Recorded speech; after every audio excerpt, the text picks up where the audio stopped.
থানাতে দেখতে পাচ্ছি, কেন আসছেন? আমি আসছি পিয়া খানের আর কি সাথে দেখা করার জন্য, ওর ব্যাপারটা জানার জন্য, আসলে কি জন্য কি হয়েছে এই জন্য আর কি আসতো। কোন প্রিয়া খান? প্রিয়া খান তো অনেকেই আছেন, কোন প্রিয়া খান?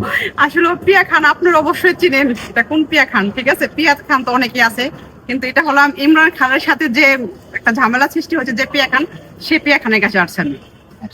এসে তাদের সঙ্গে দেখা হয়েছে, কথা হয়েছে? অ্যাকচুয়ালি কথা হয়েছে, দেখা হয়েছে। কি ধরনের কথা হয়েছে?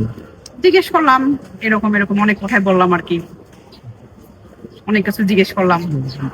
কোথায় এটা? এটা হলাম আশুলিয়া বাইপেল থানায়। আশুলিয়া বাইপাল থানা। হ্যাঁ, তো কেন তাদেরকে আশুলিয়া বাইপাল থানা আনা হয়েছে কেন?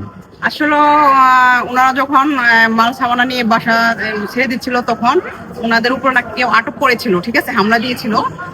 এই কারণে ওনারা নাকি তিরপল নাকি ফোন দিয়ে পুলিশ ডেকে এই জন্য সহযোগিতা চেয়েছে পুলিশের কাছে। কিন্তু ঘটনা শুনতেছে ওনাদের নামে হলাম একটা মামলা হয়েছে, সে মামলাতে ওনাকে ধরা হয়েছে। কি মামলা হয়েছে? এটা কি মামলা হয়েছে সেটা আমি এতটা বিষয় জানি না, কিন্তু মামলা হয়েছে সেটা জানি। সেটা জানি। হ্যাঁ, মাদক মামলা। মাদক মামলা দেওয়া হ্যাঁ হয়েছে। হ্যাঁ হ্যাঁ হ্যাঁ, মাদক মামলা দেওয়া হয়েছে। এখন প্রিয়া খান তার মা কোথায় আছে? পিয়া খান আর তার মা হলাম সাভার থানার ভিতরে আছে। আবার থানার ভিতরে? হ্যাঁ হ্যাঁ হ্যাঁ, আশুলিয়া থানা। আশুলিয়া থানার ভিতরে? আশুলিয়া বাইপেল থানার ভিতরে আছে।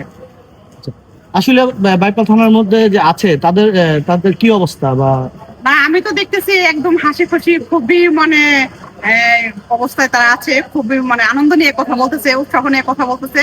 কিন্তু ওর মাটা একটু মানে একটু আর কি হই হুল্লোড় করে, কিন্তু প্রিয়ার মনটা অনেক ভালো মনে হচ্ছে, সুন্দর কথাবার্তা বলে। আর মেয়েটা দেখতেও খুবই সুন্দর, খুবই নাইস।